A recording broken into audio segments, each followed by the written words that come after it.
Dan Marr will now come up.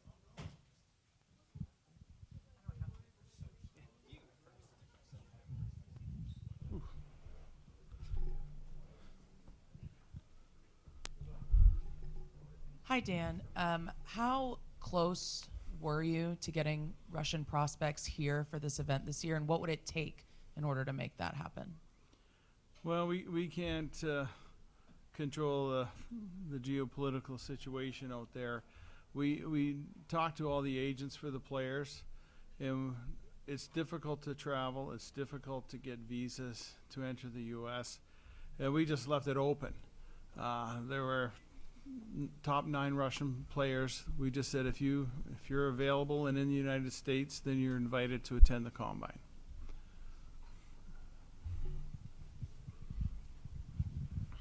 I guess just to follow up, Dan, what are the challenges? What are the challenges that come with the geopolitical situation, and when it comes to your job, and when it comes to NHL teams looking at these prospects? Well, our scouting is mostly relying on video. We do have a Russian scout that works for us. That he's confined to staying in Russia, but he attends games, so we do get some live reports. And NHL clubs are in the same situation. Most of them have a Russian scout that's in country that goes to games and keeps them updated, gets the information. The Russian Federation has actually been quite cooperative in providing access to the players and access to the games without any issues. On to Connor Bedard. All the focus is on him. It's believed that he's going to be the guy. What, in your opinion, makes him the guy to be the #1 prospect to be selected? And what is the separation between him and, I guess, Adam and Leo? Well, Connor, to use your media term there is that generational type player. And, we've focused on him for the last 3 years leading up to this event. He's one of those types where it's very difficult for the youngest player on any team to be the best player on the team. And he's been able to do that every outing, every event, almost every game that you're at. It just puts him in that special category. And there's a lot of words that start with C that analytics can't judge for you, like character. And one of them is consistency. And he can consistently play that high character game in and game out. It's truly impressive. And then we're in a situation here. You have Connor McDavid, Leon Draisaitl. That's Connor and Adam. So you're going to win with both. You're not going to go wrong with both. It's very hard to, say there's a distinct line every game, every shift. They're both going to be phenomenal assets to their clubs. And Adam had a season for the ages. I've said this all along.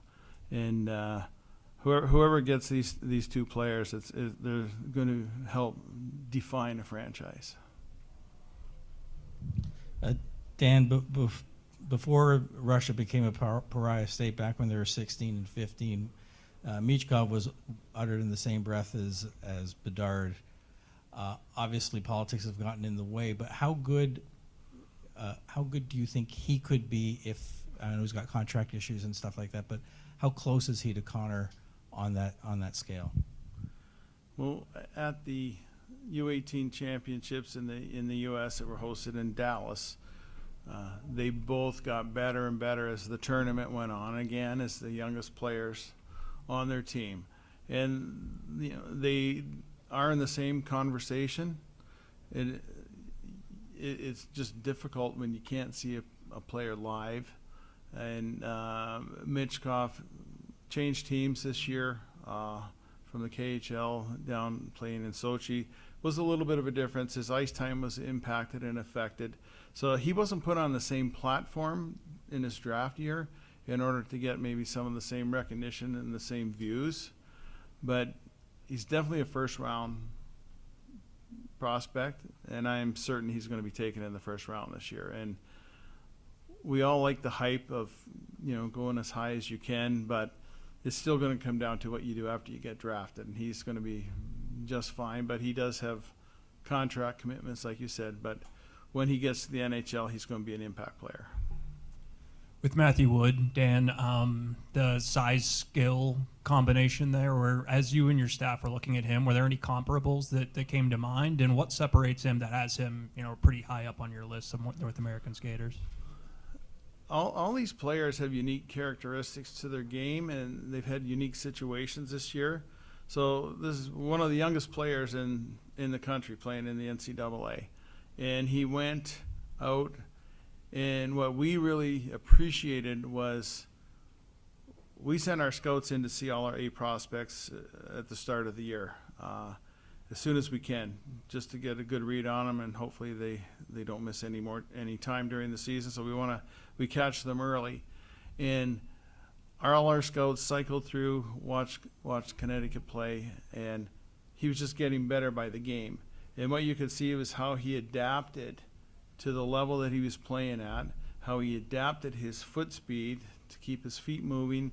His skating habits changed considerably over the course of the season, to where he was maybe watching a little bit and gliding rather than maintaining stride. That changed over the course of the season. And then the more it changed, the more his true game came into focus, that in the offensive end, he's a very dangerous player. He can set up plays, he sees the ice, and then when he has the puck on his stick, he's got one of the best releases and best shots in the finishing touch. So all in all these top players deserve to be considered at the top end of the draft.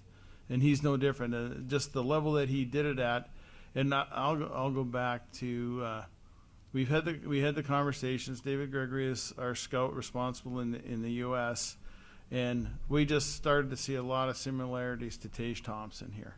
A player, a bigger guy, might take a little longer to get to his true top form, but the package is there and the player's there.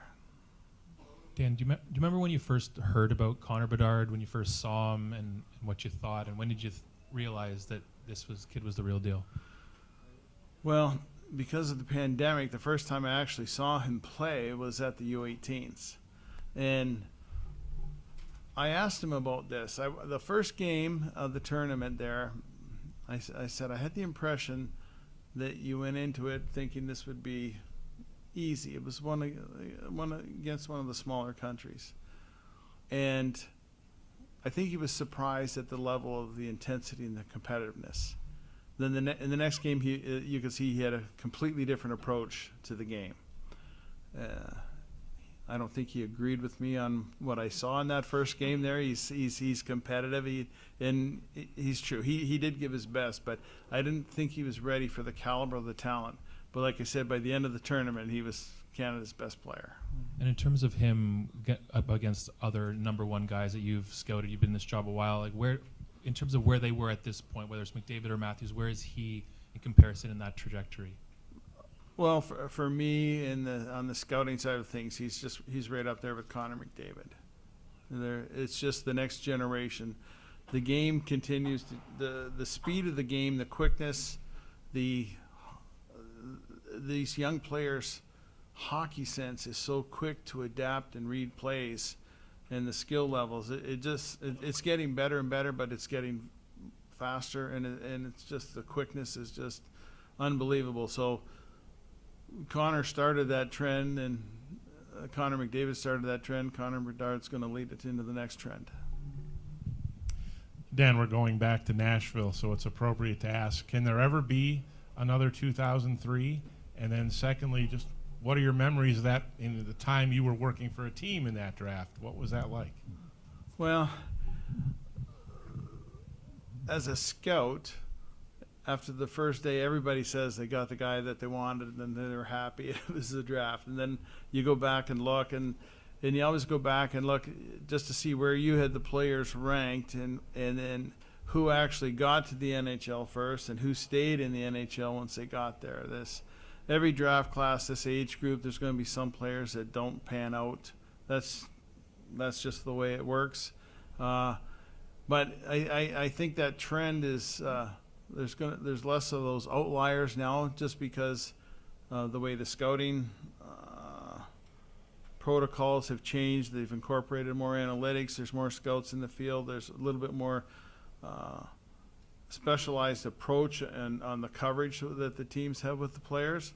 But I look at this year's draft class, and in the top 10 to 15, depending on whose list you're going to look at, there's some very unique players that are really true stars if they reach their potential. But in that next 15, there's also going to be some players that will probably play ahead of some of those in the top 15. It's just the way that the players develop physically, the way they mature mentally, and the way they can handle the adversity and the pressures of playing in the National Hockey League. But I think this is a really deep draft class in the first round, and the top 50 all are going to be pretty good players down the road. It's just we do our best, and the NHL scouts do the best to get the order correct, but we won't know for another 2 or 3 years. Dan? Gabe Perreault rewrote the record book at USA. Just what can you tell us about him? Sorry, I didn't hear the first. Gabriel Perreault rewrote the record book at USA. Just what can you tell us about him, the wow factor, and the kind of prospect he is? I remember writing some of my comments, like, this kid has eyes in the back of his head, and I called him a magician out there. He's quick and clever with the puck. His skating, the strength coach at USA Hockey's done a real good job. Like, his skating improved significantly from last year into this year, and he picked up the good habits to keep his feet moving, to always be in the right place at the right time. But like, just a pure goal scorer. He's a kid that wants the puck on his stick, but he showed that at top speed he can make plays. He can get the shot off. He arrives on time. He's just your pure offensive top-end player. Dan, as far as Leo Carlson goes, he spent obviously most, if not all, of the year on the wing in the SHL, and then he goes to the men's worlds, and I think for most of the tournament was centering their top line. From an evaluation standpoint, how important was that for you guys to be able to, for projectability, to see him do that? I think anytime a player has that versatility, it bodes well for them. Depending on when they get to the NHL, whether it's 18, 19, or 20, you don't always get to play on the top line. You don't always get to play in your preferred position. When we ask players to complete our questionnaires, they might be playing on the wing, but we said, no, we want you to tell us your preferred position, where you think you're best, because there's 2 top centermen ahead of them, and they want him on the top 2 lines, so he's playing the wing. So the player that has that versatility, that he can adapt on the play, it's a bonus, and coaches like that. And the coaches, they're just one-track mind. They're going to do what they have to do to win. So if they think they can win with someone else at center and him on the wing, then that's the way it's going to be. And these kids are used to that. They're adjusting. He's been playing at a higher level as one of the younger players on the team. So he's quite accustomed to moving around and playing position.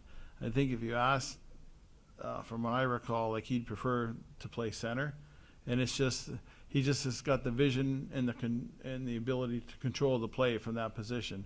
But any team that gets him, that's going to be, it's an added luxury when you get a top end player that is versatile enough to be able to compete and contribute at 2 positions. Hey, Dan, over here. Just a lot of the focus has been, all the focus has been on forwards. What about the defensive crop? Is it down, or is it just a reflection of how much better the forward class is right now when you look at as how deep this draft class is? I think these trends go in cycles, and this year it's definitely the year for the skilled, speedy forwards. I can't tell you who the first defenseman will go in the draft. It could be Ryan Bacher, or it could be Sandin Pellikka.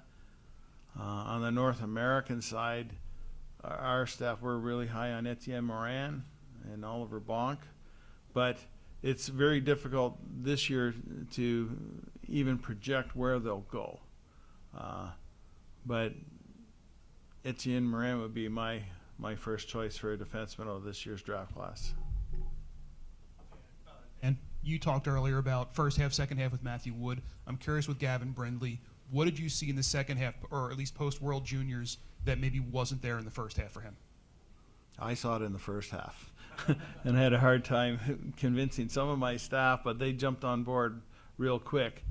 This player has such a compete level to his game, and he has the skills, he has the top-end speed, and like size is irrelevant.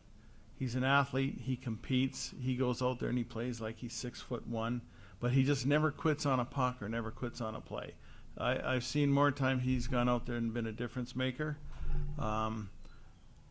Universities, they play on Friday, Saturday, and oftentimes I'd be at a game and I would see a GM that had gone and watched Michigan. And quite often they'd come up to me and say, Brindley was the best player on the ice. So I think he's a special player, and I think a team will step up for him on that draft. We'll take 2 more questions here. Dan, there have been some pretty impressive player comparisons for Oliver Moor's speed. How would you describe his speed? And you don't need to compare it to a player specifically. And why do you think that might translate to the NHL level? Who are we talking about here? Oliver Moore. Oliver Moore. All right. Oliver, it'll be interesting to see the fitness test scores. He's consistently tested high in the tests that were performed during the season. And his speed is difference making, but he's got the finishing ability. He's got the puck skills. He's got that drive to his game. So like he's a pretty complete package. And I don't know that there's any situation that a coach would hesitate to put him on the ice because he does have a really strong two-way game as well. We just like the fact that he's one of those players that can give you the highlight reel, rush up the ice, and finish on the play. But you have Gabriel Perreault, Will Smith, like that team, special team that year or this year with the skills, especially on the top 2 lines. So he's another player that I think a team that covets that because they need to add that to their organization, that they'll step up for him. Hi, Dan. With Bedard and Fantilli, how does that compare, and the difference between their talents compared to when it was 2015 and it was McDavid and Eichel? Similar situations, one guy in Canada, the other in college, but talent-wise, is the disparity similar or is it different? I think it's elevated. Both these players, they're phenomenal seasons. And I'll use the phrase again: a season for the ages for both of them. It's very difficult for a 17, 18-year-old to excel at the World Junior level, and the way Connor had, and every level that he played at. And what Adam did is, again, he was one of the younger players in the league, and as a freshman, there's a lot of at the college level, the seniors and the juniors, the freshmen's at the bottom of the heap, but he went right in there. I've seen him play enough that what he did, it was not surprising, but it was nice to see that he could execute and achieve everything that he did, because I think all the scouts that have seen him play know what he's capable of, and he was able to deliver on that, and more so than anyone would have expected. I don't think the Michigan coach would tell you he expected that from Adam at the start of the year, and John Paddock would the same. Like, he had expectations for Connor, but I think he every time he goes out, he gets past what your expectations are and gives you more. Yeah.